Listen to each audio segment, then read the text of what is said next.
Hello students, आज मैं आपके साथ डिस्कस करने वाली हूं जो आपको दिसंबर 2025 में कॉस्ट अकाउंटिंग का पेपर आया था कि आपने उसके सेक्शन बी को कैसे सॉल्व करना था। अगर आपका कोई भी क्वेश्चन है जहां पर आप थोड़ा सा आपको लगा होगा कि ट्विस्ट किया है, वो कौन सा पार्ट था, आपको उसको कैसे अप्रोच करना था, उसके बारे में भी डिस्कस करूंगी।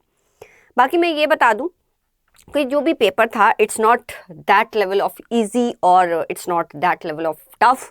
कुछ क्वेश्चन में एक दो जो एडजस्टमेंट थी वो ट्विस्टेड थी। बाकी जो पेपर था, अगर आपने अपने स्टडी मैट को बहुत अच्छी तरह किया होता तब भी आप 70 मार्क्स तो इजीली स्कोर कर सकते थे, जो कि स्टडी मैट से ही था।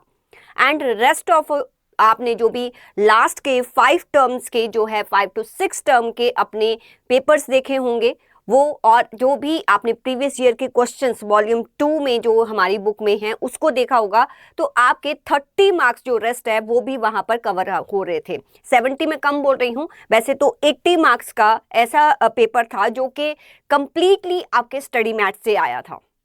अब मैं आपको बताऊंगी कि आपने जब आपने क्वेश्चन किया होगा आप कहाँ पर वहाँ फंस गए होंगे, या आपको लगा होगा कि थोड़ा सा ट्विस्टेड है, उसके बारे में बात करूंगी। जो डायरेक्टली बुक में से ही आया था तो उसमें तो कुछ ऐसा नहीं था। देखो, कभी भी प्रोफेशनल कोर्स में ऐसा तो नहीं होगा कि आपको डायरेक्टली उन्हीं फिगर के साथ ही जो है वो क्वेश्चन दे दिया जाए। आपका परसेंटेज चेंज हो सकता है, बाकी सेम टू सेम क्वेश्चन आपकी बुक में होगा, राइट। तो जैसे कि ये क्वेश्चन है, ये आपके वॉल्यूम 2 में मटेरियल कॉस्टिंग में इवन 2 बार ये मैंने रिवीजन में भी आपको क्वेश्चन करवाया था और इंपॉर्टेंट मार्क करवाया था कि इस क्वेश्चन को जरूर करके जाना। तो यहाँ पर जो है ये क्वेश्चन में क्या था, देखो जब आपने पढ़ा होगा और सेम था, सिर्फ फिगर्स को चेंज था और बाकी तो बिल्कुल इन्हीं लाइंस पे ही क्वेश्चन दिया गया था। Question number 2 A part, the cost structure of an article. कैसे सोचना है वो भी हम यहाँ पर सीखेंगे। The selling price for which, कोई आर्टिकल है, ठीक है, उसका सेलिंग प्राइस जो है वो 1,20,000 है। उसमें डायरेक्ट मटेरियल जो है वो 50% है, आपका डायरेक्ट लेबर 20% है, ओवरहेड्स है 30%। ये सेलिंग प्राइस मुझे दिया हुआ है और कॉस्ट मुझे डायरेक्ट नहीं दिया हुआ, परसेंटेज में दिया हुआ। It's okay. An increase in 15% cost of material, कहता अगर हम 15% इसमें इंक्रीज कर दें एंड 25% इन लेबर, 25% इसमें इंक्रीज होगा, is anticipated, it is anticipated in the future there will be increase of 15% in material and 25% in labour. These increased cost in relation to the present selling price would cause, इस increased cost से क्या होगा कि जो हमारा present selling price है ना उसमें 25% का डिक्रीज आ जाएगा in the amount of a present profit per article. दोबारा से कहते हैं these increased cost in relation to the present selling price. अगर जो भी प्रेजेंट सेलिंग प्राइस के रिलेशन में अगर हम इस इंक्रीज्ड कॉस्ट को देखें, मीन सेलिंग प्राइस उतना ही रहेगा, अगर उसके अकॉर्डिंग हम अपनी इंक्रीज कॉस्ट को देखें, वुड कॉस्ट क्या होगा, उससे हमारा 25% जो प्रेजेंट प्रॉफिट होगा ना वो डिक्रीज हो जाएगा। You are required to statement of profit per article at present. आपको प्रेजेंटली कितना प्रॉफिट पर आर्टिकल होगा वो बताना है, और the revised selling price to produce the same percentage of profit to sell as before. ठीक है, अगर हम सेम परसेंटेज ऑफ प्रॉफिट जो प्रेजेंट में अर्न कर रहे हैं वो ही हमें अर्न करना होगा, तो हमें सेलिंग प्राइस जो है वो कितनी रखनी होगी। तो इट मीन्स कि मुझे परसेंटेज जो प्रेजेंट मेरा प्रॉफिट निकलेगा उसका परसेंटेज ऑफ सेल्स निकाल लेंगे। ठीक है, जो भी मेरा इंक्रीज्ड कॉस्ट होगा उसमें हम जो है उतना जो है परसेंटेज ऑफ प्रॉफिट ऐड करके सेलिंग प्राइस निकाल सकते हैं। देखो यहाँ पर आपको ना तो मटेरियल कॉस्ट दिया हुआ है, ना आपको लेबर कॉस्ट, ना ओवरहेड्स दिया हुआ है, उनकी परसेंटेज दी हुई है। ठीक है, सपोज कर लेते हैं ये टोटल कितना बन रहा है 100। सपोज कर लेते हैं कि हमारा कॉस्ट है x, राइट, और हमारा जो प्रॉफिट भी नहीं दिया हुआ, और आपने सपोज करना था कि आपका प्रॉफिट है y। तो अगर मैं कॉस्ट में प्रॉफिट ऐड कर दूं तो इतना तो बता रखा है ना कि मेरी सेलिंग प्राइस 1,20,000 है। बस एक इक्वेशन बन जानी थी आपकी। दूसरी इक्वेशन बना लेते हैं आप, कैसे बनानी थी, कहता है कि इट इज एंटिसिपेटेड कि आपका ये कॉस्ट मटेरियल का 15% बढ़ जाएगा। 15% का 15% कर देते तो नया मटेरियल कॉस्ट आ जाता। 20% का 25% तो नया लेबर कॉस्ट आ जाता है, इसमें कोई चेंजेस नहीं होता, ठीक है। तो आपका नया कॉस्ट आ जाता और कहता प्रॉफिट में 25% का डिक्रीज आ गया। तो अगर प्रेजेंट प्रॉफिट मेरा y है, 25% का डिक्रीज आ गया, तो मेरा जो फ्यूचर प्रॉफिट होगा दैट इज 0.75 बाई उन दोनों को प्लस करके, लेकिन कहता प्रेजेंट सेलिंग प्राइस अगर यही रहेगी तो ये भी इक्वल टू 1,20,000 होता। बताती हूँ मैं, देखो मैंने यहाँ पर आपके लिए इस क्वेश्चन को सॉल्व किया है। क्या करना था कि हमने ये मान लेना था कि हम अज्यूम कर लेते कि हमारा कॉस्ट है x और प्रॉफिट है हमारा y। ध्यान से सुनो, सेलिंग प्राइस है 1,20,000। प्रेजेंटली हमारा जो सेलिंग प्राइस है, obviously selling price equal to are cost plus profit, ये एक इक्वेशन बन जाता, ठीक है।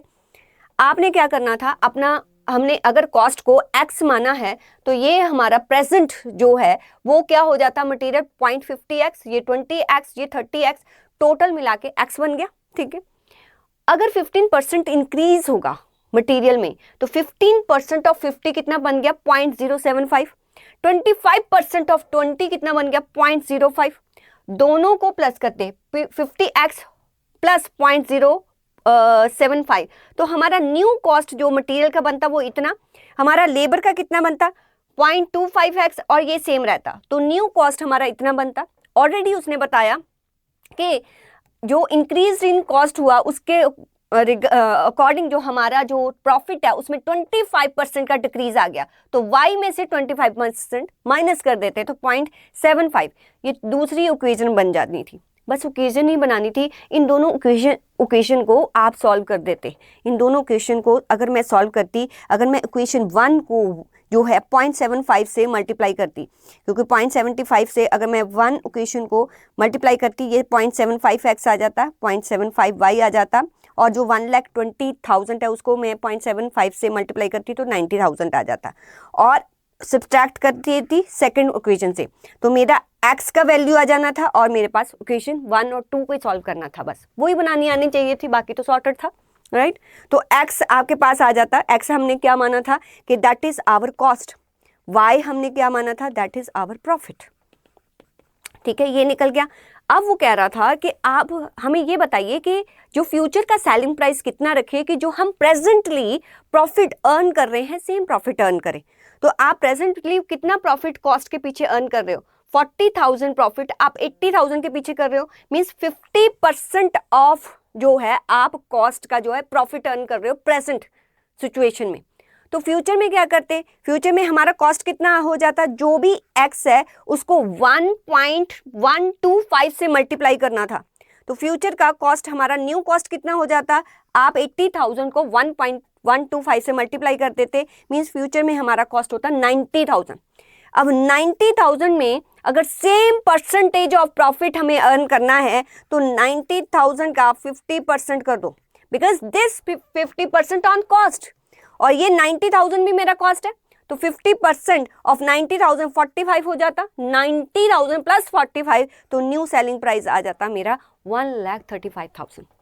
इस क्वेश्चन में जब आपने पढ़ा भी होगा, आपको सिर्फ 2 इक्वेशन बनानी थी, अगर आपको इक्वेशन बनानी आती थी तो बाकी इसमें कुछ भी नहीं था, और ये सेम क्वेश्चन दिया हुआ था, सिर्फ और सिर्फ जो है वो आपके यहाँ पर सेलिंग प्राइस में डिफरेंस था, ठीक है।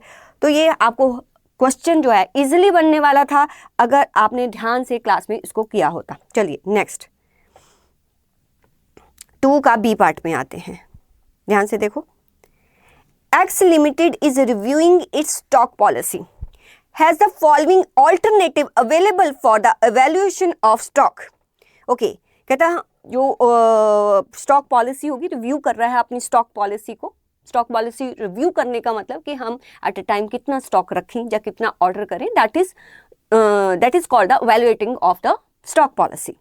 And has the following alternative, उसके पास बहुत सारे ऑल्टरनेटिव अवेलेबल हैं to evaluation of stock. Purchase stock twice in a month, कहता अगर हम ट्वाइस इन ए मंथ करते हैं, ठीक है, पूरे साल में तो 24 ऑर्डर हो जाएंगे, ठीक है। देखो कॉस्टिंग इज नॉट अबाउट कि आपने वो क्वेश्चन किया है या नहीं, कॉस्टिंग इज अबाउट कि जब आप वो क्वेश्चंस कर रहे थे आपने लॉजिक समझा था कि नहीं, right.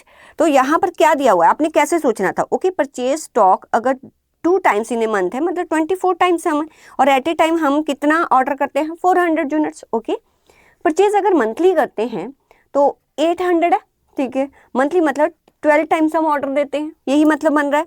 Purchase every 3 months quarterly, ठीक है, 24 मंथ। देखो इसी से ही पता चल जाता है कि पूरे साल की रिक्वायरमेंट क्या होगी। मुझे बताओ 24 को 400 से मल्टीप्लाई करो, करो तो कैलकुलेटर कहाँ है तुम्हारे, 9600। 12 को 800 से करो, करो 12 इंटू 800 क्या बना 9600। अरे मतलब एनुअल रिक्वायरमेंट 9600 है, वो कह रहा है अलग अलग पॉलिसी है, अगर इतना ऑर्डर करे, इतना ऑर्डर करे, इतना ऑर्डर करे। Okay, every 3 months means 4 times in a year. Purchase 6 monthly, half yearly 2 he order होंगे। अगर परचेज एनुअली एक बार मंगवा के खत्म करो काम, 1 टाइम 1 ऑर्डर। ओके, पूछा क्या है आगे देखते हैं।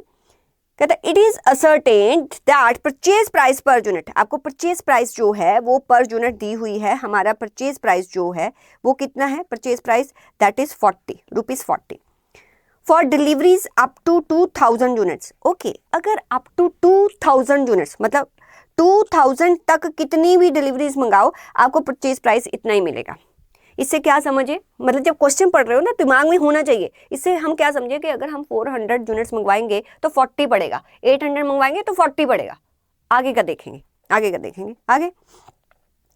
And 5% discount is offered by supplier on the whole order where the deliveries are 2001 to 4000। Means 2001 जैसे ही 2000 से 1 यूनिट्स आप ऊपर जाते हो और 4000 तक आप डिलीवरी करते हो तो 5% डिस्काउंट मिल जाता।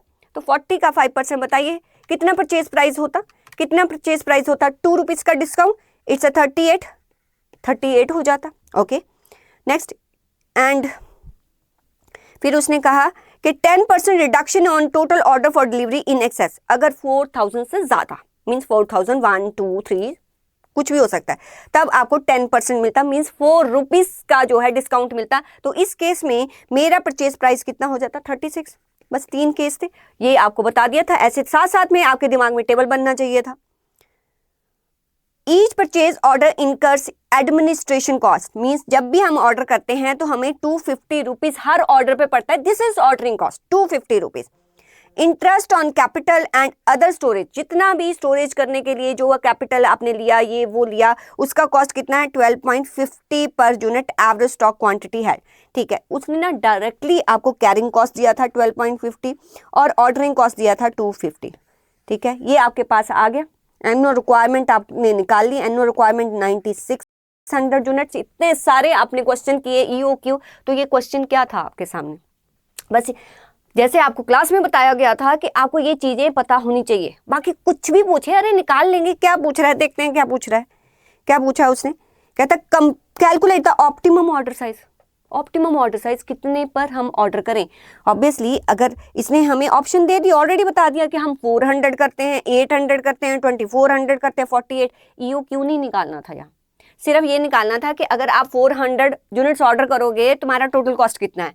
ठीक है, 800 करोगे तो टोटल कॉस्ट कितना है, 2400 करोगे तो टोटल कॉस्ट कितना है, 48 करोगे तो टोटल कॉस्ट कितना है। परचेज प्राइस डिफरेंट है। कैरिंग कॉस्ट जो है वो 12.50 है। अच्छा, कैरिंग कॉस्ट जो है कैसे निकालते हो आप, कैरिंग कॉस्ट कैसे निकालते हो, जितनी क्वांटिटी आप ऑर्डर करते हो उसको डिवाइडेड बाय 2, जो भी पर यूनिट कैरी कॉस्ट पड़ता है वही। ऑर्डरिंग कॉस्ट टोटल कैसे निकालते हो, जितने आपने ऑर्डर किए, इस केस में 24 ऑर्डर किए इंटू 250 कर देना। इस केस में कितने ऑर्डर किए आपने, 12 ऑर्डर किए तो 250 कर देना, इसमें 250। हर जगह पर आपको इसको 2 से डिवाइड करके 12.50 से कर देते कैरिंग कॉस्ट। ठीक है, इसके जितने ऑर्डर्स है उसको 250 से ऑर्डरिंग कॉस्ट, कैरिंग कॉस्ट और ऑर्डरिंग कॉस्ट हर लेवल पर आपका निकल जाना था। जो परचेज कॉस्ट है वो भी डिफरेंट थी ना। अब देखते कि 400 यूनिट्स जो है अगर आप करते हो तो पूरे साल 9600 यूनिट्स है, आपको 40 रुपीज पे मिलेंगे। ठीक है, अगर इसके बीच में जाते हो तो 38, इसके बीच में जाते हो तो 36।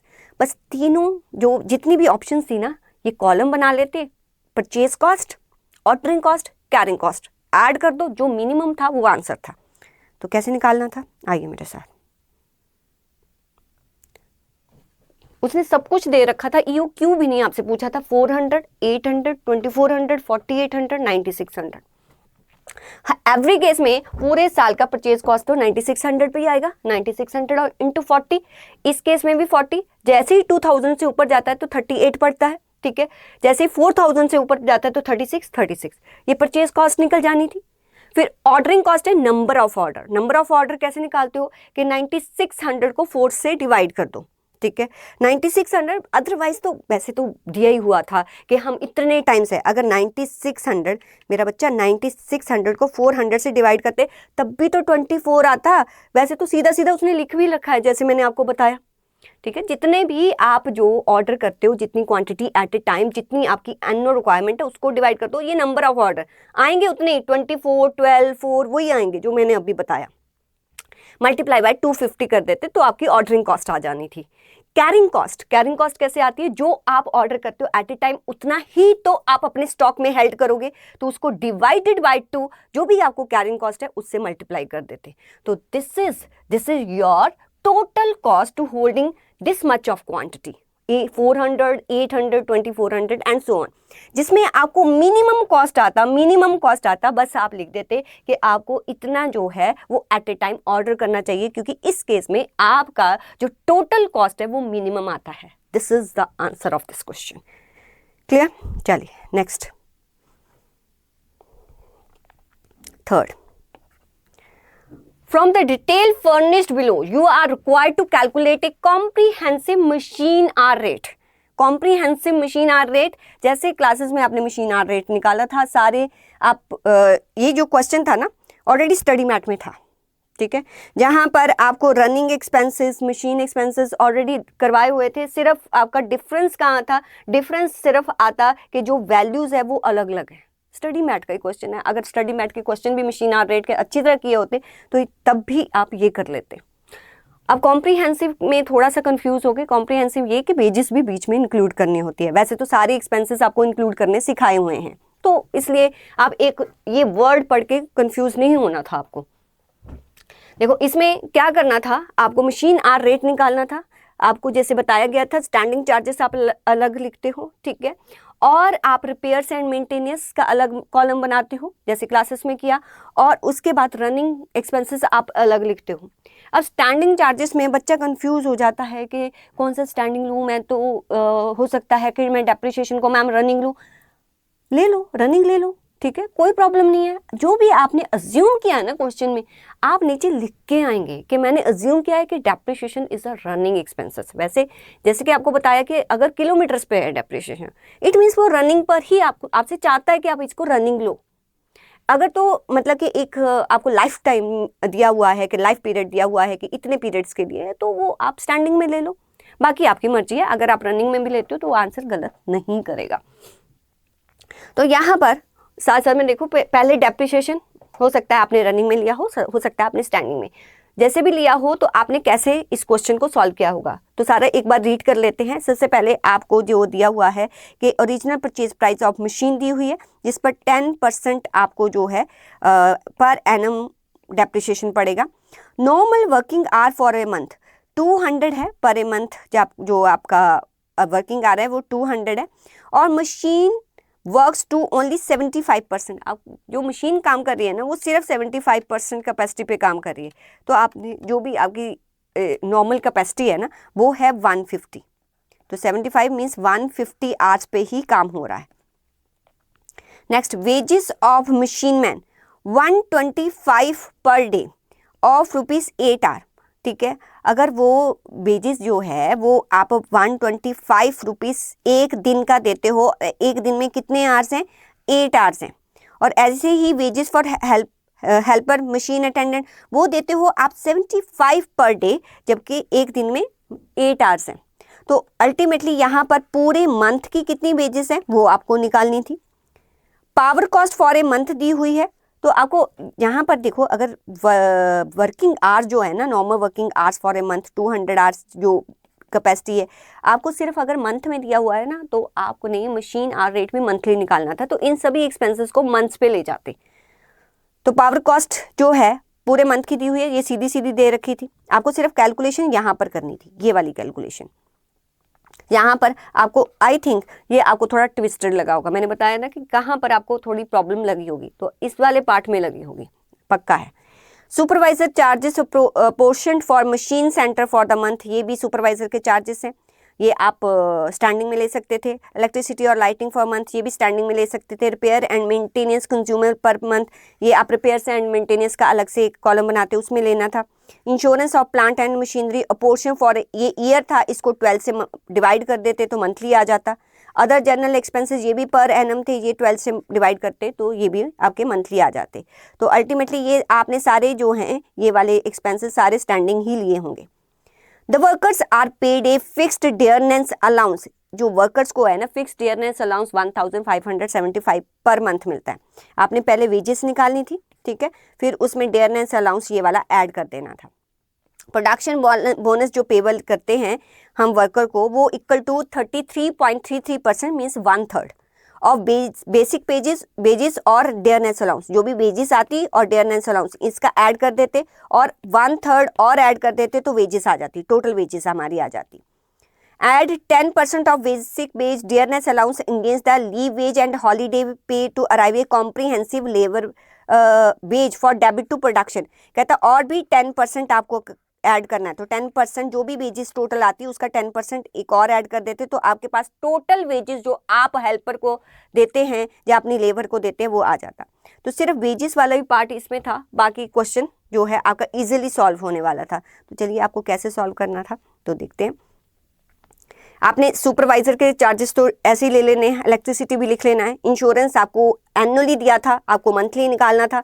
अदर जनरल एक्सपेंसेस आपको जो एनुअली दिए थे मंथली निकालने थे। डेप्रिसिएशन 10% था, दैट इज एनुअल, 12 से डिवाइड कर देते तो पर मंथ आपका डेप्रिसिएशन आ जाता। तो आपकी जितनी कैपेसिटी पे काम हो रहा है 150 आवर, तो आप देख लेते कि 1 आवर के लिए आपने कितना चार्ज करना है। फिर आपके रनिंग चार्जेस आ जाते, जो भी आपका पावर कॉस्ट है, जो आपका रिपेयर्स है, अब वो लिख देते। सिर्फ आपका इम्पॉर्टेंट पॉइंट क्या था, ये वाला वेजेस कैलकुलेट करना। तो इनको कैसे कैलकुलेट आपने करना था, वो उसने आपको बोला है कि 8 आवर्स एक दिन के लिए, ठीक है। तो वर्कर ने पूरे मंथ में कितने टोटल आवर्स होते हैं 200, राइट, 200 आवर्स होते हैं और वर्कर काम कितना करता है 8 आवर्स, ठीक है। टोटल 200 आवर काम होता है और एक दिन में काम किया जाता है 8 आवर्स। तो टोटल जो वर्कर है हमारा उसने कितना काम किया होगा, तो उसने कितना काम किया होता 25 डेज और एक दिन की वेजेस कितनी मिलती है 125 और यहाँ पर एक दिन की वेजेस कितनी मिलती है 75। देखो वर्कर जो है जब 8 आवर्स अगर आपकी ऑर्गेनाइजेशन में प्रेजेंट है, ठीक है, तो आपको उसको पैसा देना पड़ेगा। आप 75% पे काम करो, 50% पे काम करो, उससे कोई लेना देना नहीं। आइडल टाइम आप निकालते हो ना, तो आपको 200 आवर्स लेके ही इसको करना था कि 200 आवर्स पूरे मंथ में होते हैं, एक दिन में होते 8 आवर्स, मीन्स वर्कर कितने दिन आएगा 25 डेज। बस यही एक पॉइंट था जो आपको याद रखना था, बाकी इसमें कुछ भी नहीं था, ये एक पॉइंट था आपका, राइट। तो 25 एक दिन का 125, 25 इंटू 75 और आपको डीए तो दिया ही हुआ था दोनों का, प्लस कर देते। फिर उसने बोला था कि बोनस जो है वो 1/3 ऑफ दिस, इसका 1/3 कर देते। फिर आपको अदर जो उसको लीव पेमेंट देनी थी वो 10% ऑफ दिस वो कर देते, तो दोनों का आपका बेजिस आ जाता कि आपकी बेजिस कितनी है, राइट। तो ये वाला बेजिस जो दोनों हैं वो आपने यहाँ पर लिख देना था।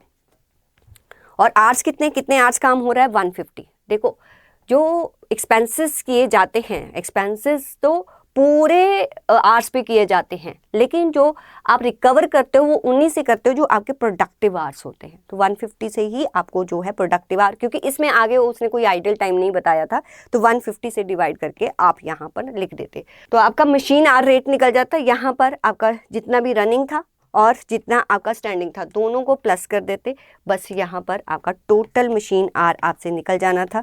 ये ऑलरेडी आपने कितनी बार जो है वेजेस वगैरह निकाली होंगी अपनी क्लास में, right.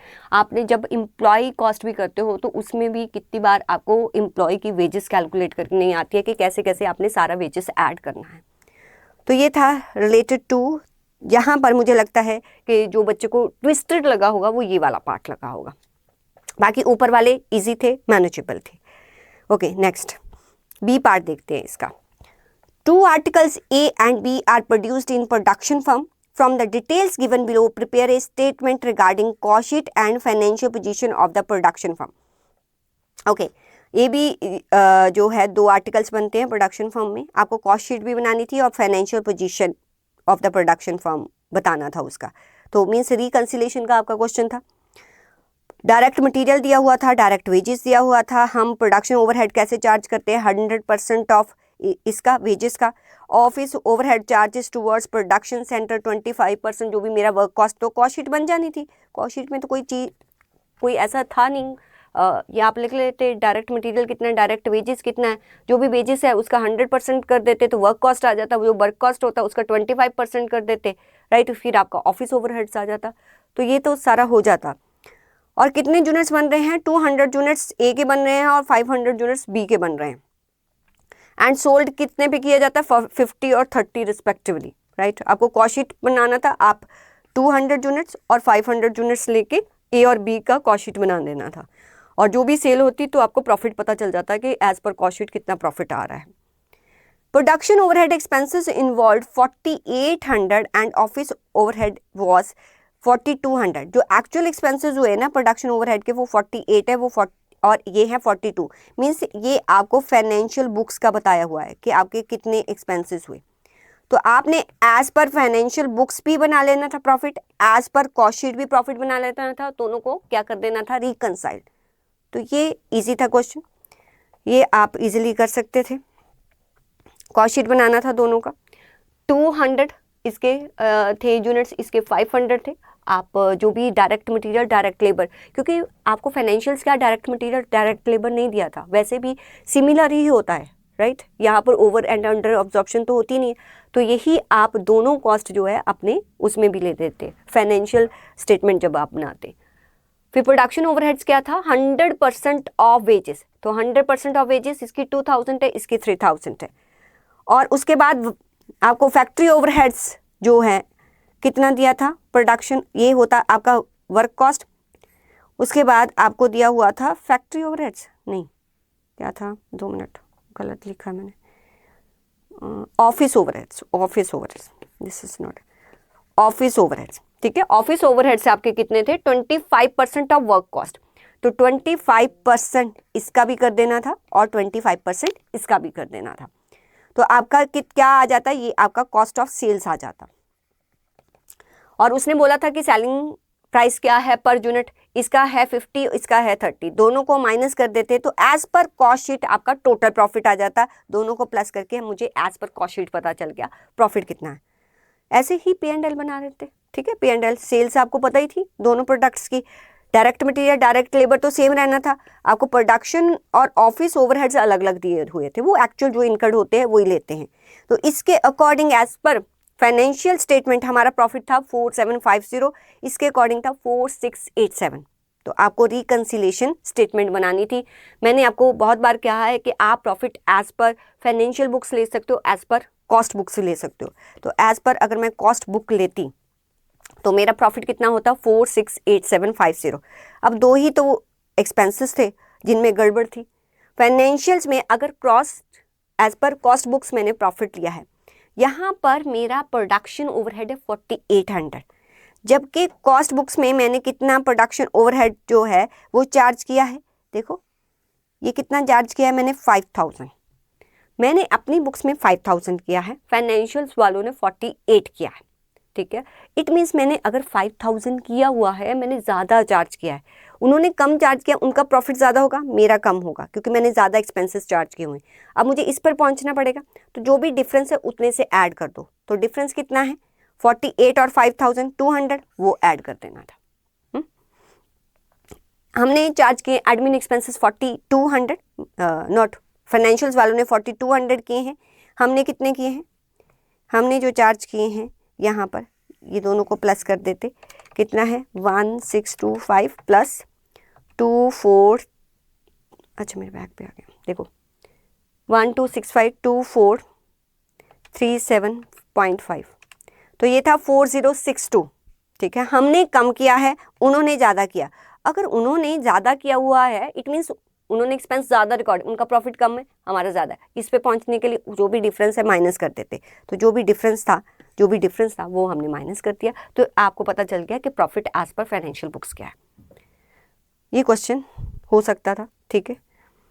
Next 4A, a transport company supplies the following details in respect of truck 6 ton.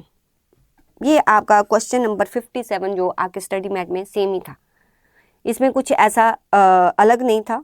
और यहाँ पर जो अलग सिर्फ दिया हुआ था ना, वो ये था, आपको एंड में जो ध्यान देना था, आपको उसने जो कैलकुलेट करने के लिए बोला है वो फ्रेट पर टन पर ट्रिप बोला है, ठीक है। इसी में गड़बड़ हो जानी थी, आप निकाल देते पर टन पर किलोमीटर।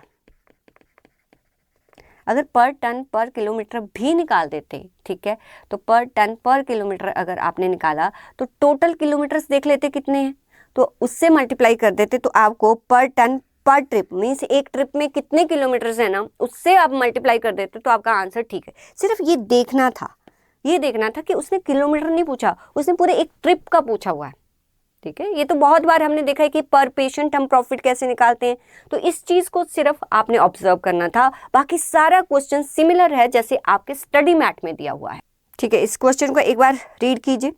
कॉस्ट ऑफ ट्रक दिया हुआ है आपको 1,20,000, एस्टिमेटेड लाइफ 10 ईयर्स दी हुई है, डीजल ऑयल ग्रीस जो है 20 पर ट्रिप ईच वे दिया हुआ है, रिपेयर एंड मेंटेनेंस दिया हुआ है, ड्राइवर्स वेजेस दिया हुआ है, क्लीनर्स वेजेस दिया हुआ है, इंश्योरेंस दिया हुआ है, टैक्स दिया हुआ है, जनरल सुपरवाइजर, ये सारे जो है कुछ एनुअली दिए हुए हैं, कुछ मंथली दिए हुए हैं। The truck carries goods to and fro the city covering distance of 60 kilometre each way. हर जो है वे में कितने किलोमीटर होते हैं each way? 60 kilometre, right. On onward trip freight is available to the extent of full capacity. आपका जो onward है तो फुल कैपेसिटी पर ही जाता है, जब मीन्स जब गाड़ी जाती है, राइट, तो फुल कैपेसिटी मतलब 6 टन फुल कैपेसिटी पर होता है। ऑन रिटर्न 25%, रिटर्न में जब आप वापस आता है, ठीक है, तो उसका जो वो होता है वेट होता है वो 20 ऑन 25%, तो 6 का 25% कर दो, तो 6 का आपने 25% किया, मीन्स आते टाइम सिर्फ 1.5 टन होता है, तो अल्टीमेटली 6 प्लस 1.5 7.5 टन जो है वो एग्जैक्टली आपका वेट होता है। जो अगर हम 60, क्योंकि देखो truck carries goods to and fro covering a distance of 60 kilometre each way, तो 60 किलोमीटर जाना और 60 किलोमीटर आना, टोटल कितना था? 120 किलोमीटर्स, राइट। तो यहाँ से आप क्या निकाल लेते, अपने टन किलोमीटर्स आपने निकाल लेने थे, ठीक है, जैसे कि क्लासेस में हमने किया हुआ है। 60 किलोमीटर्स, ओके, तो कितना जा रहा है? हम मंथ का निकाल रहे हैं कि पूरे साल का निकाल रहे हैं? Let me check. 2600 per month है, 600 जनरल सुपरवाइजर। अब आपको यहाँ पर ये तो नहीं दिया हुआ कि अगर डे मंथ है उसमें कितने डे लेने हैं, ये मिसिंग है यहाँ पर। अदरवाइज वो दे देता कि 25 डे वो ऑपरेट करता है या 30 डेज। अगर कुछ भी नहीं दिया है तो नीचे लिख देना कि हमने अज्यूम किया है कि मंथ में 30 डेज होंगे, राइट। कितने टन होता है? 6, ठीक है, प्लस आता भी 60 किलोमीटर है, 30 डेज 1.5, तो कितना बन गया? 60 इंटू 30 इंटू 6 आपका 10,800, और 60 इंटू 30 इंटू 1.5 कितना बन गया? 2700, और टोटल टन किलोमीटर्स कितना बन गया? 10,800, ठीक है।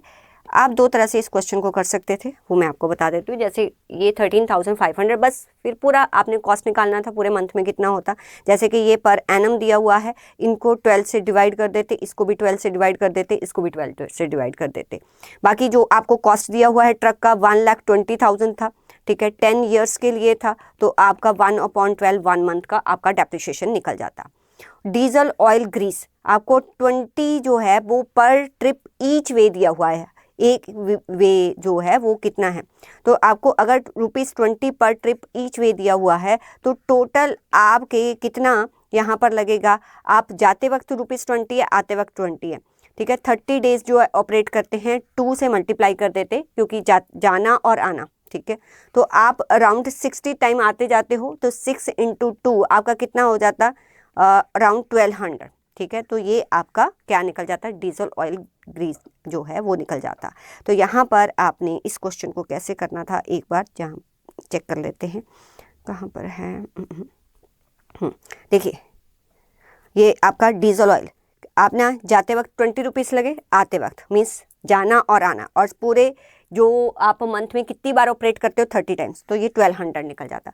बाकी सारा आपको जो एक्सपेंसेस दिया था वो डायरेक्ट ही दिया हुआ था, तो सारे एक्सपेंसेस लिखते तो ये आपका बन जाना था 5250। अब इसको दो तरह से सॉल्व कर सकते थे। एक तो आप 5250 को जो भी आपके टन किलोमीटर्स निकले, कितने निकाले हैं 13,500, उससे डिवाइड कर देते। ठीक है, अगर मैं 5250 को डिवाइड कर दूं 13,500 से, तो आपका 0.3888 समथिंग जो है वो टन किलोमीटर आ जाता। टन किलोमीटर उसने एक ट्रिप का पूछा था, एक ट्रिप में जाते वक्त कितना किलोमीटर होता है, वो होता है आपका 60, तो जाते वक्त 60 से अगर मल्टीप्लाई कर देते तो ये आंसर आ जाता आपका 23.34 पर टन पर ट्रिप।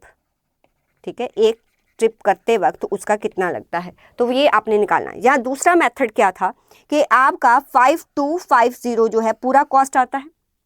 ठीक है, अगर पूरा कॉस्ट है तो आप कितने जो है दिन ऑपरेट करते हो 30 डेज, तो एक दिन का कॉस्ट कितना हो गया 5250 डिवाइडेड बाय 30, तो एक दिन का कॉस्ट कितना हो गया 75 रुपीज़ पर डे, एक दिन का कॉस्ट। ठीक है, अगर आपका एक दिन का कॉस्ट 175 रुपीज़ है तो आप एक दिन में कितने टन्स कैरी करते हो, दैट इज 7.5, तो 7.5 से डिवाइड कर देते तो आपका तब भी 23.34 ही आंसर आता। दोनों केसेस में आंसर सेम आना था।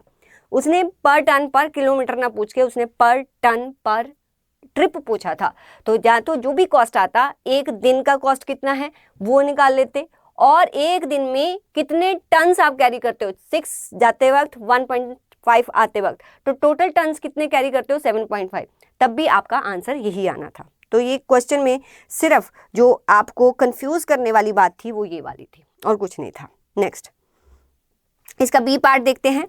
Mister Vasant commenced a contract. अच्छा, कॉन्ट्रैक्ट का सम भी ठीक था, कहाँ कंफ्यूजन आनी थी वो मैं आपको बता देती हूँ। The following was the expenditure, material issue, कोई मटेरियल इशू लिख देते, वेजेस लिख देते, प्लांट यूज लिख देते, अदर एक्सपेंसेस इनकर्ड वो भी लिख देना था। तो कॉन्ट्रैक्ट अकाउंट जब हम बनाते हैं तो इधर सारे एक्सपेंसेस लिख देते हैं, sorted. Cash received on account of a contract up to 31 March 2025, इतना आपको कैश रिसीव हुआ जो कि आपके 80% है वर्क सर्टिफाइड का। अगर आपको कैश रिसीव हो रहा है 1,28,000, this represent to what 80% of cash, तो मेरा वर्क सर्टिफाइड कितना होता, तो 128 को आप 80 से डिवाइड कर देते, डिवाइडेड बाय 80%, तो मेरा वर्क सर्टिफाइड आ जाता 1,60,000। तो मेरे पास वर्क सर्टिफाइड भी था, और उसके बाद उसने दिया हुआ था plant and material charge to the contract, plant which cost 3,000 और मटेरियल 2,500 वर लॉस्ट। बस यहीं पर ही था कि आपका प्लांट लॉस्ट हो रहा था, बस इसके बारे में सोचना था, कैसे सोचना था वो मैं आपको बताती हूँ। ये भी लॉस्ट हो गया। आपको पता है कि कोई भी आग लगे, कुछ भी लगे, अगर कुछ लॉस्ट होता है तो हम किसको हिट करवाते हैं, कॉस्टिंग P&L को। आपने कॉस्टिंग P&L को जो है 3,000 का प्लांट और 2,500 का मटेरियल जो है वो कॉस्टिंग P&L में ट्रांसफर कर देना था, जो कि यहाँ पर लिखा जाता 3,000 और 2,500। ठीक है, on 31 March 2025 the cost of the work done but not certified. Okay, ये तो वर्क सर्टिफाइड आ गया और अनसर्टिफाइड भी आपको दिया हुआ है कितना 1,000। मटेरियल इन हैंड जो हमारे पास बचा 2,300, वो भी आप यहाँ पर लिख देते। चार्ज डेप्रीशिएशन 15%, बस यही था, बस आपका इंपॉर्टेंट यही था कि डेप्रीशिएशन कैसे चार्ज करना। इसमें थोड़ा सा भी सोचते तो आप कॉन्ट्रैक्ट अकाउंट बना देते। देखो क्या सोचना था मैं आपको बताती हूँ। प्लांट था 15,000 का, ठीक है, अब 3,000 का जो लॉस्ट हो गया, 3,000 का जो आपका लॉस्ट हो गया, तो वो तो आप कॉस्टिंग P&L को ही हिट करवाते। डायरेक्ट डेप्रिसिएशन यहाँ पर नहीं डाल सकता था, क्योंकि 3,000 जो है डायरेक्ट डेप्रिसिएशन, देखो बेटा हम कब डालते हैं, जब हमें बिगनिंग और एंडिंग की एग्जैक्ट फिगर पता हो। अगर बीच में कोई लॉस्ट हो गया तो वो तो हमें बताना पड़े ना कि कॉस्टिंग P&L को इतना जाएगा। आप डायरेक्ट फिगर नहीं वहाँ पर लिख सकते, क्योंकि हमें कॉस्टिंग P&L भी बनाना होता है। तो इस केस में 15,000 का टोटल प्लांट था, ठीक है। आप ओपनिंग फिगर इधर लिखते, क्लोजिंग इधर लिखते। हाँ, अगर आपने किसी और ढंग से भी आंसर दिया होता, अपनी एग्जाम्पशन लिखी होती, तो आंसर सेम आता, पर फिर भी मुझे लगता है कि यहाँ पर प्लांट लॉस्ट हो रहा है। करेक्ट अप्रोच तो यही है कि जितना लॉस हुआ आप बताओगे तो सही ना, इतना आप कॉस्टिंग P&L को हिट करोगे। तो 3000 यहीं पर दिखना था। अब ये 3000 क्वेश्चन ये अराइज होता था कि जो ये 3000 है ये बिगिनिंग में लॉस्ट हुआ या एंड में लॉस्ट हुआ, बस उसके अकॉर्डिंग इसका क्लोजिंग बैलेंस बनना था। आप कुछ भी अजम्पशन ले सकते थे, जो भी आपने अजम्पशन लिया होता आप नीचे लिख के आते कि हमने अज्यूम किया है कि प्लांट जो है वो बिगिनिंग में लॉस्ट हो गया। अगर प्लांट बिगिनिंग में ही लॉस्ट हो गया तो पूरे साल जो है 15 में से 3000 तो लॉस्ट हो गया। तो हमने यूज कितना किया होगा 12,000, उसी पर तो डेप्रिसिएशन चार्ज होगा। तो डेप्रिसिएशन कितना था 15%। अगर 12,000 पर जो है 15% डेप्रिसिएशन चार्ज होता है तो 1800। तो मेरे पास जो है 12,000 का प्लांट था, उस पर 1800 डेप्रिसिएशन, तो क्लोजिंग बैलेंस मेरे प्लांट का कितना आता है 10,200। अब आप अजम्पशन दूसरी भी मान सकते थे। दूसरी क्या मानते कि बिल्कुल एंड में जो है वो प्लांट जो है वो क्या हुआ, लॉस्ट हुआ। नीचे लिख लेते कि हमने ये माना कि एंड में प्लांट जो है वो लॉस्ट हो गया। तो फिर पूरे साल का 15,000 पर ही आपने 15% चार्ज करना था, ठीक है, जो कि आता आपका 2250। अब लेकिन करते तो 12,000 में से ही माइनस ना, क्योंकि 15,000 में 3,000 लॉस्ट हो गया, 2250 डेप्रिसिएशन, बाकी आपका क्लोजिंग बैलेंस आ जाता। अब कोई भी मेथड लगाते ओपनिंग या क्लोजिंग। अब आपको सोचना क्या था, अब इसको क्वेश्चन को कैसे आपने अप्रोच करना था। अगर प्लांट की फिगर आ भी गई थी, आप प्रैक्टिकली सोचो ना कि आपके कॉन्ट्रैक्ट में एक प्लांट आया जो कि 15,000 का था, मैंने उसको कितना यूज किया होगा। एक एग्जाम्पशन ले लेते, चलो बिगनिंग में जो है लॉस्ट हो गया, अगर हमने ये एग्जाम्पशन ली, अगर बिगनिंग में 3000 का लॉस्ट हो गया तो 15,000 तो मैंने यूज नहीं किया, तो 3000 तो मैं इधर लिख दूंगी, तो अल्टीमेटली 12,000 का ही बन रहा है, ठीक है। तो उस 12,000 पर डेप्रिसिएशन चार्ज करके उसको माइनस करके वही तो मेरा क्लोजिंग बनेगा 10,200, तो वही मेरा क्लोजिंग बनेगा। अगर दूसरा एग्जाम्पशन लेती कि एंड में लॉस्ट हुआ, ओके एंड में लॉस्ट हुआ, बिगनिंग में मेरे पास 15,000 था, 3,000 लॉस्ट हो गया, लेकिन ये तो एंड में हुआ, तो पूरे साल तो मैंने यूज किया है, तो 15,000 का 15% मैंने कर लिया।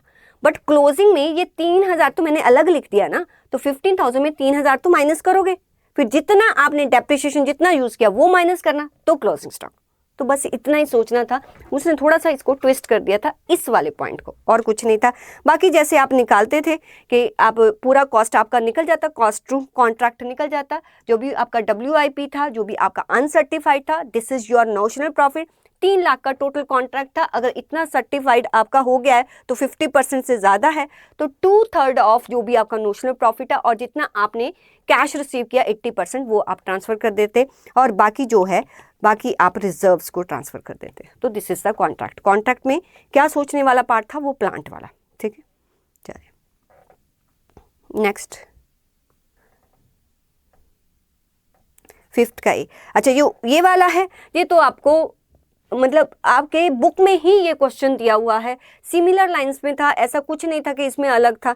अगर हम बात करें तो ये भी आपका क्वेश्चन जो है, अगर आपने स्टडी मैट में सारे प्रोसेस अकाउंट, इवन बिगनिंग में ही अबनॉर्मल लॉस और नॉर्मल लॉस के बारे में बात हो जाती है जब हम प्रोसेस कॉस्टिंग करते हैं, तो वही लाइंस पे आपको ये क्वेश्चन दिया हुआ था, और ये सिमिलर टाइप का क्वेश्चन आपने अपनी बुक में से अटेम्प्ट भी किया था। तो एक बार देख लेते हैं इसको। 5th का a product passes through 3 processes ABC, 3 processes के बीच में से होके निकलता है। 10,000 जो है इनिशियली यूनिट्स इंट्रोड्यूस किए गए हैं और ₹1 were issue to process A, right. Process A में 10,000 यूनिट्स आए हैं ₹1 के अकॉर्डिंग, और अमाउंट भी 10,000 है। द अदर डायरेक्ट एक्सपेंसेस, जो और डायरेक्ट एक्सपेंसेस है, ए में 10,000 ये वाले एक्सपेंसेस रिकॉर्ड करने, 1,000 ये, 5,000 ये, 1,050 ये, राइट। और ऐसे ही बी के दिए हुए हैं एंड सी के आपको दिए हुए हैं। The wastage of process A was 5%। Okay, कितने यूनिट्स इंट्रोड्यूस हुए हैं प्रोसेस ए में? 10,000 यूनिट्स। 10,000 यूनिट्स, इसका 5% अगर वेस्टेज हो जाता है तो कितना लॉस होता है? 500। तो नेक्स्ट प्रोसेस में जो यूनिट्स जाएंगे वो कितने जाएंगे? 9,500। एंड प्रोसेस बी का 4% होता है, मीन्स 9,500। और इसमें जो है वेस्टेज अगर 4% है तो आपका कितना आ जाएगा 9500 इंटू 4%, ये आपका वेस्टेज आ गया 380। अगर 380 है तो नेक्स्ट जो प्रोसेस में है यहाँ पर यूनिट जाएंगे 9120, यहाँ पर आ गया 9120 जो कि सी प्रोसेस है। The wastage of process A sold करते हैं 0.25, इस जो भी ये वाला वेस्टेज है इसको 0.25 पे सोल्ड करते हैं, एंड बी का जो सोल्ड करते हैं वो 0.50 पर सोल्ड किया जाता है। दैट ऑफ सी, सी का जो भी वेस्टेज होगा, अब सी का वेस्टेज जो है वो उसके बारे में उसने ज़्यादा कुछ हमें बताया नहीं, सी के वेस्टेज के बारे में। तो जो सी है, सी का जो भी वेस्टेज होगा, जबकि इसमें जो यूनिट्स आते हैं वो इतने आते हैं, जो भी वेस्टेज होगा उसको जो है सोल्ड किया जाएगा 1 रुपये में, ये दिया हुआ है, ठीक है। द ओवरहेड चार्जेस जो होंगे 168% ऑफ डायरेक्ट लेबर, यहाँ पर सारे डायरेक्ट एक्सपेंसेस हैं, कहता है ओवरहेड चार्जेस भी होंगे जो कि 168% होंगे, किसके, डायरेक्ट लेबर के। हर प्रोसेस में जो भी आपका डायरेक्ट लेबर होगा उसका 168% आपने ओवरहेड करना था, चार्ज करना था। The final product was sold at 10 rupees. अच्छा, फाइनल प्रोडक्ट जो है, जो भी इसमें से वेस्टेज होके आएगा, जो भी यहाँ पर फाइनल प्रोडक्ट्स आएंगे उसको हम सोल्ड करते हैं 10 रुपीज़ पर, ये दिया हुआ है। फैचिंग प्रॉफिट 20%, फैचिंग प्रॉफिट 20%, ये तो सेलिंग प्राइस है, 20% ऑन सेल्स है, मीन्स 10 पर जो है वो 20% जो है वो क्या है, प्रॉफिट। मीन्स इस 10 में 2 रुपीज़ जो है वो क्या है, आपका प्रॉफिट है। तो 8 रुपीज़ क्या बन गया, 8 रुपीज़ मीन्स जो इनका कॉस्ट है, जो भी ये फाइनल गुड्स आएंगी इनका कॉस्ट कितना है, 8। इस यहाँ से पढ़ के आपको पता चल गया। Prepare 3 processes amount and calculate the percentage of wastage in process C. Okay, ये हमें नहीं पता है ये कितना होगा, ये आपको निकालना था। बाकी तो ए और बी प्रोसेस बनाना तो कुछ मुश्किल नहीं था, ठीक है। सी के भी सारे एक्सपेंसेस तो आप रिकॉर्ड कर देते। आप जब नॉर्मल लॉस को लिखते तो वहां पर हमें कैसे करना था, वो कैसे होता, देखो आप जो है आपके पास 8 रुपीज़ तो था, ठीक है, ये वाला 8 रुपीज़ तो था। आप cost, effective cost per unit कैसे निकालते हो, इफेक्टिव कॉस्ट जो भी नेक्स्ट प्रोसेस में जाएगा ये कितनी कॉस्ट पे जाना चाहिए, इसको आप कैसे निकालते हो। आप क्या करते थे, जो भी आपका टोटल कॉस्ट होता था उसमें से माइनस कर देते थे जो भी आपका नॉर्मल लॉस सेल करके अमाउंट आएगा, ठीक है, वो माइनस करके फिर आप नॉर्मल आउटपुट कैसे लेते थे, जो भी इनपुट होता था उसमें से नॉर्मल लॉस के यूनिट्स को माइनस कर देते थे, ठीक है, यही करते थे। तो इफेक्टिव कॉस्ट पर यूनिट निकल आता था। अभी आपको इफेक्टिव कॉस्ट देखो, सी प्रोसेस में ये 8 दिया हुआ था तो यहाँ पर 8 लिख लेते।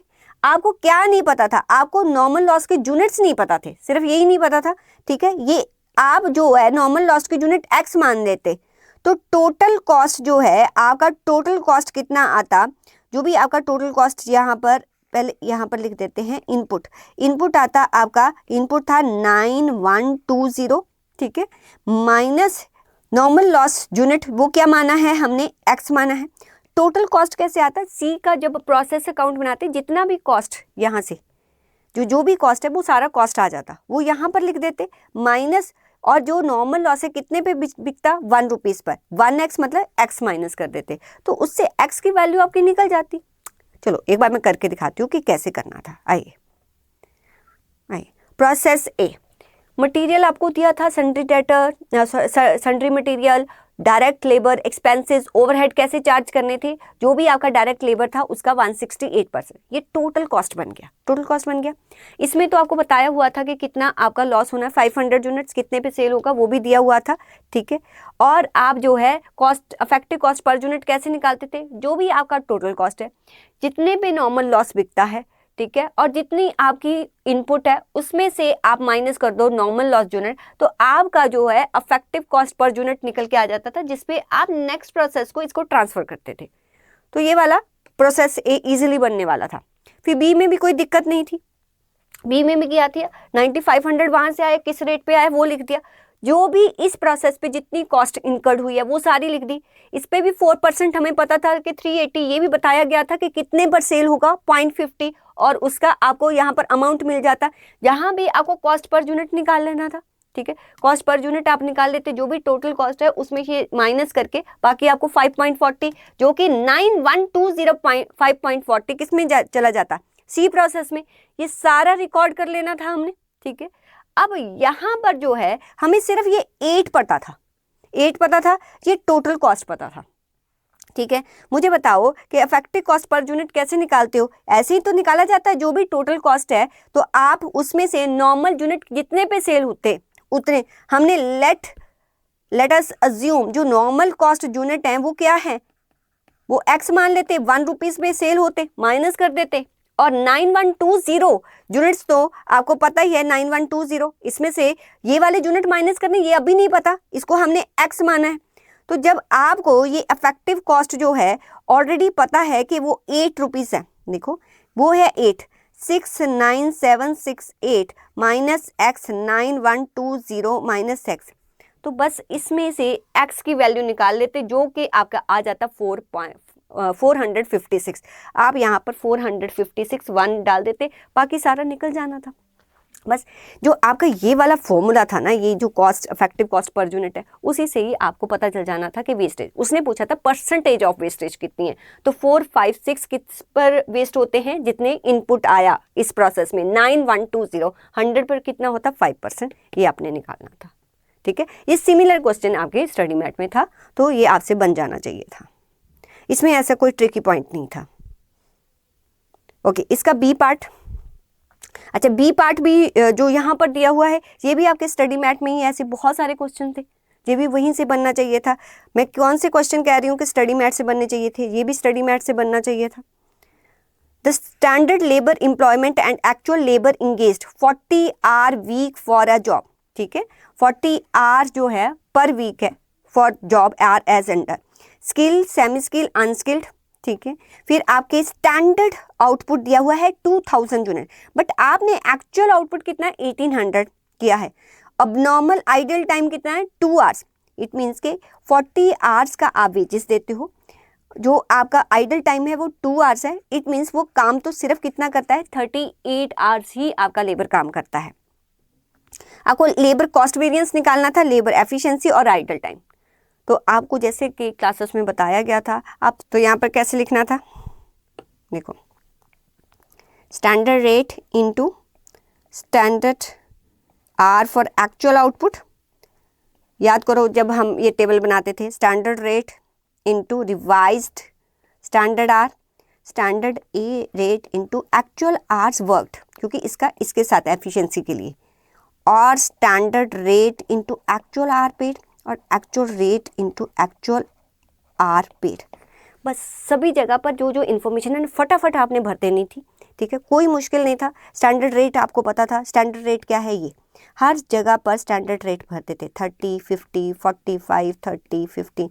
वैसे इसकी रिक्वायरमेंट नहीं थी, ये निकालने की आपको ज़रूरत नहीं थी क्योंकि पूछा ही नहीं था, तो आप इसको इग्नोर कर देते क्वेश्चन में, क्योंकि आपको इसको डिफरेंस और किसका है, इसका और इसका डिफरेंस, ये हमारा क्या होता है एफिशिएंसी वेरिएंस, ठीक है। इसका और इसका वेरिएंस ये आइडल टाइम वेरिएंस होता है, इन दोनों का डिफरेंस आपका कॉस्ट वेरिएंस होता है। तो आपने इग्नोर क्या करना था, ये आपको कैलकुलेशन करने की जरूरत नहीं थी, यही सब करना था, ठीक है। मैं थोड़ा सा इसको क्लियर कर दूँ सो दैट मैं आपको समझा पाऊँ। हाँ, आपको कैसे निकालना था, इसको हम इग्नोर कर देते हैं क्योंकि रिक्वायरमेंट नहीं थी। तो यहाँ पर स्टैंडर्ड रेट 45, 30 और 15, यहाँ भी 45, 30, 15, 45, 30, 15। एक्चुअल रेट आपको दिया हुआ है, this is the actual rate 50, 35 और 10। एक्चुअल आर पेड कितना करते हो, देखो कितने वर्कर्स हैं, ये 50 हैं, कितने आवर्स जो हैं आते हैं 40, क्योंकि ये एक्चुअल आर पेड, वर्क 38 होता है। एक्चुअल आर पेड के लिए कैसे करना था, आप इन दोनों को मल्टीप्लाई कर देते, 50 इंटू 40 तो कितना हो जाता है आपका 2000 एंड सो ऑन, सारा लिख देते, ये इजिली आ जाता। नेक्स्ट फिर एक्चुअल आर पेड, ये भी सेम आ जाता, फटाफट लिख देते, ठीक है। क्वेश्चन करने के लिए 10 मिनट से ज़्यादा का टाइम चाहिए नहीं था इसमें। और एक्चुअल आर वर्कड, अरे एक्चुअल आर तो यही लेने, एक्चुअल नंबर ऑफ एम्प्लॉयज़ तो यही लेने हैं, लेकिन एक्चुअल आर वर्कड 38, इसको आप 38 से मल्टीप्लाई करके यहाँ पर लिख देते, तो यहाँ पर एक्चुअल आर वर्कड आ जाते, ठीक है। अब इससे अगर आपका टाइम शॉर्टेज भी था तो इससे तो आइडल टाइम वेरिएंस एकदम से निकल जाना था, आप आइडल टाइम वेरिएंस निकाल देते। और यहाँ पर बचा क्या है, सिर्फ इतना ही तो निकालना था, standard hour for actual output. Standard hour for actual output का फॉर्मूला क्या होता था कि आपका जो भी एक्चुअल आउटपुट है मल्टीप्लाई बाय, बोलो बोलो बोलो, कि आपका budgeted hour for 1 unit of output निकालना था, ऑफ आउटपुट। और मैराथन में भी मैं ये चीज समझाई थी कि सिर्फ इसको ध्यान देना, क्वेश्चन में कुछ नहीं होता, जल्दी से सॉल्व हो जाएगा, ठीक है। तो question budgeted hour for 1 unit of output कैसे निकालना था। अब यहाँ स्पेस नहीं बची, मैं आपको बता देती हूँ। यहाँ पर देखो, अगर 65, देखो 65 कैसे निकालते हैं कि 65 कितना आवर्स काम करते हैं, ये टोटल इनपुट है। ऐसे ही तीनों वर्कर्स लिख लेते, स्किल्ड, अनस्किल्ड, सेमी स्किल्ड और अनस्किल्ड। तो यहाँ पर 20 × 40 आ जाता है, यहाँ पर 50 × 40 आ जाता है। ये है इनपुट, और ये मिलके कितना इनपुट बनाते हैं, आउटपुट बनाते हैं 2000।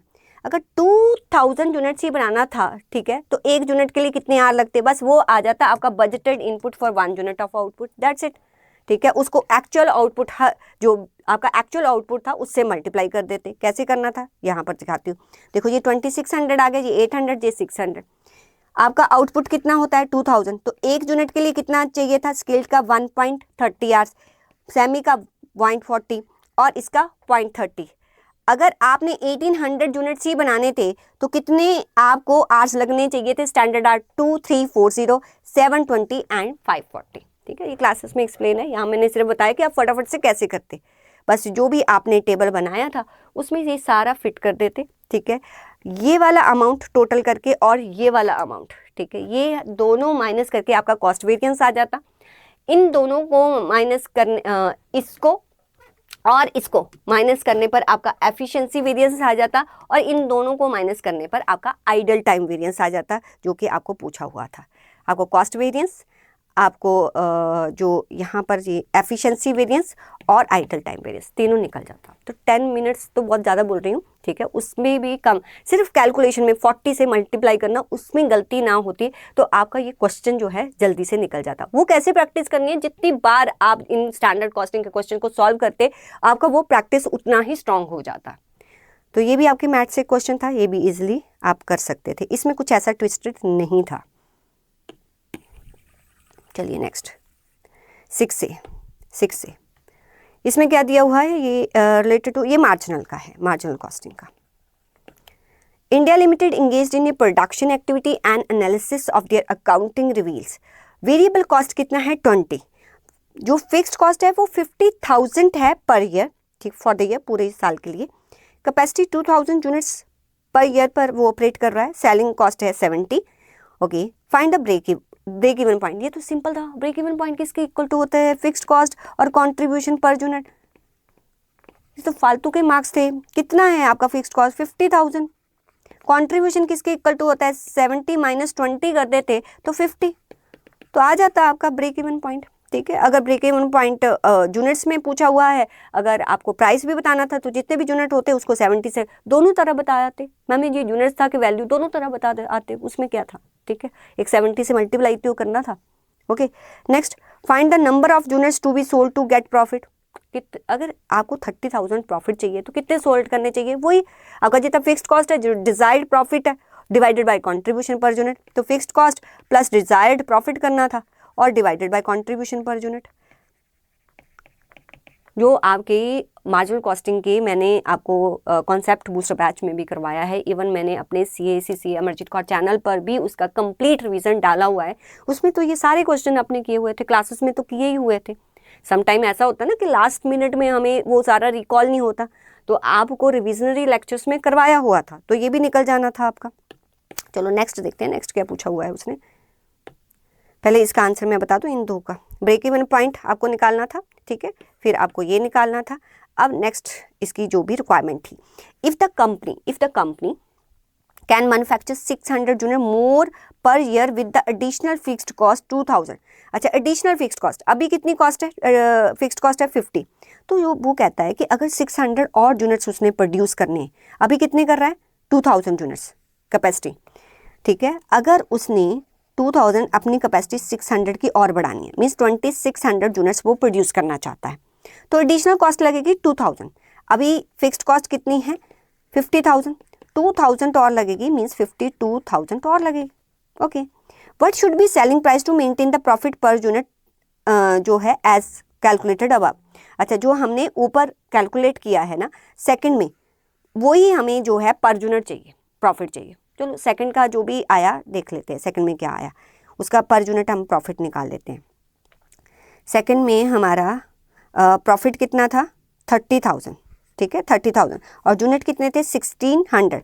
अच्छा, तो पर यूनिट प्रॉफिट कितना था 30,000 1600 से डिवाइड कर देते तो मुझे पता चल जाता सेकंड में पर यूनिट प्रॉफिट कितना था। तो दिस इज 18.75। यही प्रॉफिट चाहिए, यही प्रॉफिट चाहिए। टोटल कॉस्ट निकाल लो।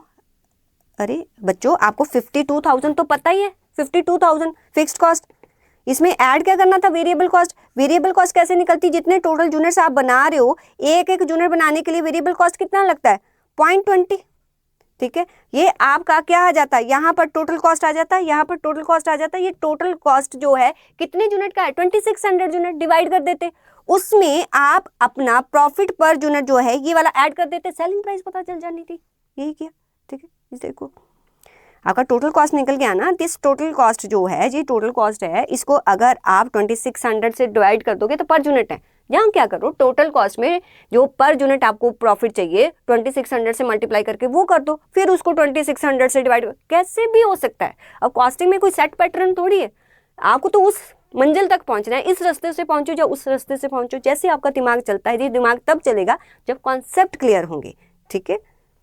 तो ये भी आपका जो क्वेश्चन था that is study mat. Study mat के किए होते तो कुछ भी और करने की ज़रूरत ही नहीं थी। चलिए बी पार्ट। बी पार्ट आपका है किसके रिगार्डिंग है, 2 minute. Selling price, the management, the cost accountant, influence about the. अच्छा, ये भी आपका मार्जिनल के रिगार्डिंग ही था, उसी से ही रिलेटेड आपका क्वेश्चन पूछा गया है। क्या दिया हुआ है, ABC Limited is engaged in 3 distinct lines of production. Their production cost per unit and selling price as under. Production दिया है, material, wages, variable. ओके, यहाँ से contribution निकल सकता है, ठीक है, यहाँ से contribution निकल सकता है। देखते हैं पूछा क्या है।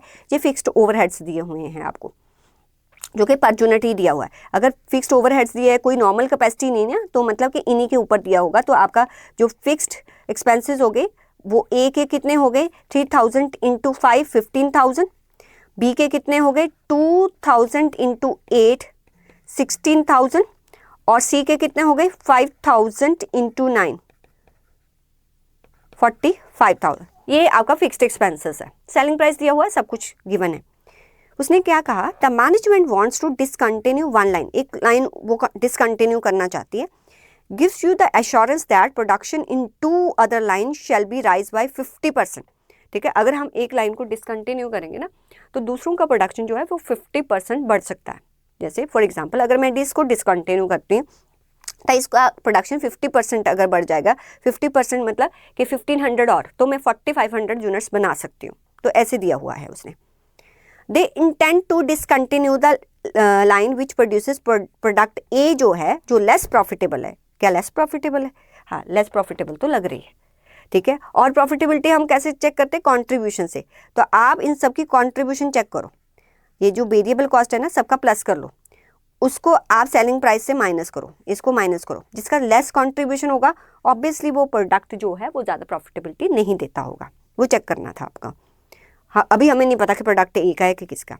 वो कहता है कि इसकी जो है डिसकंटिन्यू करना चाहते हैं। As a cost accountant of the company draw your influence about discontinuous. Okay, ऐसा करते हैं हम, प्रोडक्ट ए का कंट्रीब्यूशन निकाल लेते हैं कि कितना है। अगर उसका कंट्रीब्यूशन कम है तो हम लिख देंगे कि अगर प्रोडक्ट ए को हम डिसकंटिन्यू करते हैं एज, क्योंकि इसकी प्रॉफिटेबिलिटी और कंट्रीब्यूशन दोनों ही लेस है, देन अगर इस को डिसकंटिन्यू करते हैं और हम दूसरे प्रोडक्ट्स को जो है प्रोड्यूस करते हैं, फिर इसका 50% इंक्रीज हो जाएगा। अगर इनको 50% इंक्रीज करते तो प्रॉफिटेबिलिटी कितनी होगी। जब हम इन तीनों को बना रहे थे, कैसे करना था, जब आप तीनों को बना रहे थे तो प्रॉफिटेबिलिटी कितनी थी वो निकालो पहले, ठीक है, प्रेजेंट सिचुएशन। फिर अगर डिसकंटिन्यू कर देते हो आप प्रोडक्ट ए को तो प्रॉफिटेबिलिटी कितनी होगी सेकेंड सिचुएशन।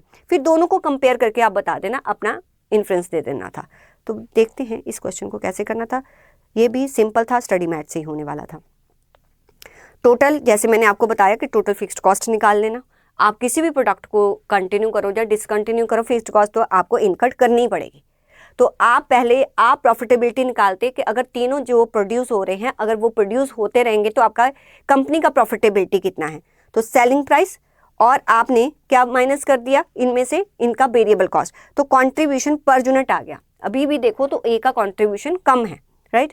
और इनका जो है टोटल कंट्रीब्यूशन कैसे आएगा, 13 into 3000 units, 13 into 3000, 22 into 2000, 18 into 5000, ये टोटल कंट्रीब्यूशन है। कंट्रीब्यूशन में से अगर मैं फिक्स्ड एक्सपेंसेस कंपनी के माइनस कर दूं, this is my profitability overall company की। ये मेरा प्रेजेंट सिचुएशन था।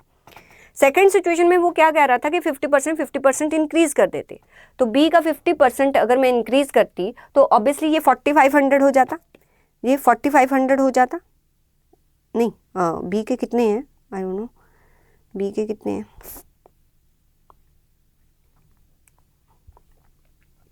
2000 है, 2000 है, ठीक है। देखो यहाँ 2000 आना 3000 ही चाहिए था, हाँ ठीक है। 50% में इंक्रीज कर दी थी, जहाँ 150% 2000 का कर दूँ तब भी 3000 है, 5000 को 7500 मीन्स अब मैं जो है ए को डिसकंटिन्यू कर दूंगी तो बी और सी के इसके 3000 इसके 7500 यूनिट्स बनाऊंगी। कंट्रीब्यूशन तो वही रहेगा, कितने भी यूनिट्स बनाओ, इसका 22 था, इसका 18 था जो कि हमने प्रीवियसली कैलकुलेट किया था, तो टोटल कंट्रीब्यूशन आ जाता। उसमें फिक्स्ड कॉस्ट में तो कोई चेंजेस नहीं आ रहा था, ठीक है, वो माइनस कर देते। अब प्रॉफिटेबिलिटी कितनी थी, 1,25,000 मीन्स प्रोडक्ट ए को डिसकंटिन्यू करने पर आपकी प्रॉफिटेबिलिटी पे में कितना इंक्रीज हुआ वो लिखना था। फिर आप अपना इन्फ्रेंस दे देते कि हाँ ये राइट है कि आप अगर प्रोडक्ट ए को डिसकंटिन्यू कर देते because it gives less contribution and the profitability of whole organisation increase by this amount while we are discontinue the product A, वो आपको देना था।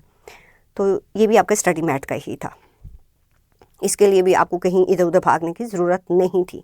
7A, अच्छा ये भी स्टडी मैट का क्वेश्चन है, बजट का, और बहुत बार किया था हमने क्लासेस में ये क्वेश्चन, तो आई थिंक मैंने 3-4 टाइम्स ऐसी इस टाइप के क्वेश्चन आपको करवाए थे। ये भी स्टडी मैट से ही था। From the following data calculate the cash position at the end of April May June. आपको अप्रैल मई जून इन तीनों मंथ्स का जो है कैश बजट बनाना था, ठीक है। आपको सेल्स दिया, परचेज दिया, वेजेस दिया, सेल्स एक्सपेंसेस दिया। तो जब आप कैश बजट बनाते हो, ठीक है, आपको तीनों मंथ लिखने थे, अप्रैल मई एंड जून।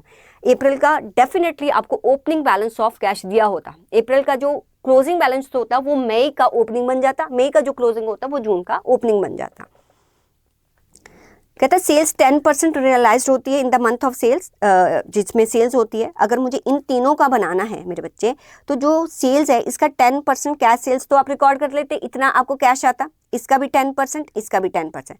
बाकी जो रिमेनिंग बच जाता वो क्या कहता है, balance equally realise to 2 subsequent months, 2 subsequent months में रियलाइज होता है। मीन्स इसका जो भी 90% बच जाता उसका जो है 2 सब्सिक्वेंट मंथ, मतलब कि कुछ आपको यहाँ पर मिलता कुछ यहाँ पर। ऐसे भी इसके साथ भी तो हुआ होगा कि इसका जो 90% है कुछ यहाँ मिला होगा कुछ यहाँ पर, ऐसे इसका जो 90% यहाँ मिला होगा यहाँ मिला होगा। और क्लास में हमने टेबल बनाया था कि ये हम कैसे निकालेंगे, आइए मैं आपको दिखा भी देती हूँ। आपने यहाँ पर मंथ लिखने थे, फरवरी, मार्च, अप्रैल, मई, जून, ठीक है। क्रेडिट सेल लिखना था, क्रेडिट सेल जो भी आपकी टोटल सेल्स थी उसमें 10% माइनस करके ये क्रेडिट सेल अपनी लिख देते। तो क्रेडिट सेल्स के बारे में वो क्या कह रहा है कि आप जो है अगर इसका जो है आपके हाफ, क्योंकि मुझे अप्रैल मई जून में देखना है कि कितना कितना मिला, फरवरी का जो हाफ है वो मार्च में मिला होगा और बाकी अप्रैल में, तो मीन्स इस 1,08,000 का मुझे अप्रैल में मिला होगा। ऐसे ही मार्च का जो है वो हाफ यहाँ मिला होगा, यहाँ मिला होगा। अप्रैल का जो है उसका हाफ यहाँ मिला होगा, यहाँ मिला होगा। और मई का जो है वो हाफ यहाँ और आगे, जून का तो मिल नहीं सकता, आगे बनाना नहीं, बस इन दोनों को प्लस कर देते तो क्रेडिट सेल से आपको कितना अमाउंट आ रहा है वो भी मिल जाता। बस कैश सेल्स लिख दिया, क्रेडिट सेल्स लिख लिया, तो ये हमारी रिसीट हो गई। नेक्स्ट उसने क्या बोला, इवन जो आपकी बुक में क्वेश्चन है उसमें तो लेंथी है थोड़ा, इसमें तो फिर भी उसने ईजी करके दिया था। परचेज है, creditors are paid in the month following the month of supply. Okay, purchase में जो ये परचेज करते इसकी अमाउंट पेमेंट हम यहाँ करते, इसकी यहाँ पर, इसकी यहाँ पर, मतलब प्रीवियस मंथ का जो भी अमाउंट था वो एवरी मंथ में आपने रिकॉर्ड करना था। तो जो भी था प्रीवियस मंथ का आप यहाँ पर रिकॉर्ड कर देते, ठीक है। तो मार्च का आप अप्रैल में रिकॉर्ड करते, अप्रैल का मई में, सब्सिक्वेंट मंथ में पेमेंट होती है। वेजेस जो है 20% paid in arrears in the following month, means 80% की तो इसी मंथ में हो जाती है, 20% की नेक्स्ट मंथ में पेमेंट होती है। देखो इसके लिए फॉर्मूला क्या बनाना था, वो क्या कह रहा है कि जो मुझे पेमेंट मैं करती हूँ किसी मंथ में, वो कैसे करती हूँ, 80% तो पेमेंट जो होती है उसके करंट मंथ के वेजेस की होती है, ठीक है, प्लस जो इसका 20% वो नेक्स्ट मंथ में होती है, बट इस मंथ में भी जो प्रीवियस मंथ होगा उसकी पेमेंट भी तो होगी, तो मीन्स 20% ऑफ प्रीवियस मंथ की यहाँ पर होती है। तो ये फॉर्मूला डेवलप हो गया, ये फॉर्मूला डेवलप हो गया। आपने क्या करना था, अगर मुझे, मैं थोड़ा सा क्लियर कर दूँ यहाँ पर, अगर मुझे वेजेस निकालनी थी तो अप्रैल की निकालनी है, फॉर्मूला क्या कहता है कि 20% ऑफ प्रीवियस मंथ इसका कर देना और 80% इसका, तो 20% इसका और 80% इसका, इन दोनों को प्लस कर देते तो हमारे पास आ जाता वेजेस कितनी पे हो रही है। तो यहाँ पर वेजेस आ जाती 20% आपका प्रीवियस का और 80% इस मंथ का, ये सारी वेजेस आप रिकॉर्ड कर देते यहाँ पर। उसके बाद आपको क्या बताया है, sell expenses paid in the month itself, sell expenses तभी हो रहे हैं तो जिस मंथ के हैं उस मंथ में रिकॉर्ड कर लेते हैं आप। इनकम टैक्स 20,000 पेबल इन जून, क्योंकि जून में पे किया तो उसमें रिकॉर्ड कर देते 20,000। डिविडेंड 12,000 इन जून, वो भी आप जून में रिकॉर्ड कर देते। Income from investment 2,000 received half yearly, March और सितंबर में आती है, मार्च और सितंबर का तो हम बना ही नहीं रहे, इग्नोर कर दो इसको। कैश बैलेंस आपको ओपनिंग 40,000 दिया हुआ था, बस कुछ भी नहीं था इसमें, बस 40,000 ये दिया था। जो रिसीट है वो ऐड कर देते, जो पेमेंट है वो लेस कर देते, ये क्लोजिंग आ गया। ऐसे ही अदर मंथ्स का कर देना था। ये काफ़ी इजी क्वेश्चन आया था आपको बजट का। और describe the scope of cash 5, cash का मैंने पूरा आपको क्या करवाया था, प्रैक्टिस करवाया था, ठीक है, और कैसे क्वेश्चंस लिखने हैं वो भी बताए थे, तो ये भी आप लिख सकते थे, मैनेजेबल था। अच्छा 8 में तो सारे का सारा थ्योरी था जो कि हमने थ्योरी लेक्चर्स में किया हुआ था, कैसे लिखना है वो भी सीखा हुआ था, तो ये भी मैं, तो ये सब कुछ ये भी स्टडी मैथ से था आपका, ठीक है। अब मैं बता रही हूँ क्या क्या स्टडी मैथ से था, ये भी स्टडी मैथ से था, ये वाला भी स्टडी मैथ से था क्वेश्चन, 6 कंप्लीट स्टडी मैथ से था। और अगर मैं 5 की बात करूँ स्टडी मैथ से था 6, देखो 5, 6, 7, 8 स्टडी मैथ से थे। 4 ये भी स्टडी मैथ से था, 4, 5, 6 राइट, और ये वाला भी मैंने आपको बताया स्टडी मैथ से ही था। 3 भी स्टडी मैथ से था। सिर्फ आपका जो सेकंड क्वेश्चन है ना, वो थोड़ा सा आपको जो दिया गया था वो अगर आपने प्रीवियस ईयर के क्वेश्चन प्रैक्टिस किए होते तो, और ये तो स्पेशली इम्पॉर्टेंट करके मैंने मार्क करवाया था, तो आप जैसे कि मैंने एमसीक्यू पहले ही आपको करवा दिए, वो भी मैंने बताया कि कहाँ से स्टडी मैथ से थे, सिर्फ 2 एमसीक्यू को छोड़ के बाकी सारे स्टडी मैथ के एमसीक्यूज थे। तो आप सोचो ना कितना पार्ट, तो आपका 80% पार्ट तो स्टडी मैथ से आता है, क्यों नहीं उसको इज्जत देते हो, क्यों नहीं उसकी एक एक लाइन को पढ़ते हो, क्यों नहीं उसके सभी क्वेश्चन को आप बार बार सॉल्व करते हो। तो आपका कॉन्सेप्ट का क्लियर होना कॉस्टिंग में बहुत इंपॉर्टेंट है। आप हज़ारों क्वेश्चन कर लो, बट जब तक आप वो लॉजिक नहीं समझोगे तो पेपर में जाके आप उस कॉन्सेप्ट को रिकॉल नहीं कर पाओगे। आई होप आप इस पेपर को खुद जो है सॉल्व करके देखिए, राइट। कोई डाउट आता है तो जितने भी मेरे स्टूडेंट हैं आप मुझे व्हाट्सएप पे पूछ सकते हैं या आप कमेंट बॉक्स में पूछ सकते हैं। Okay, thank you so much.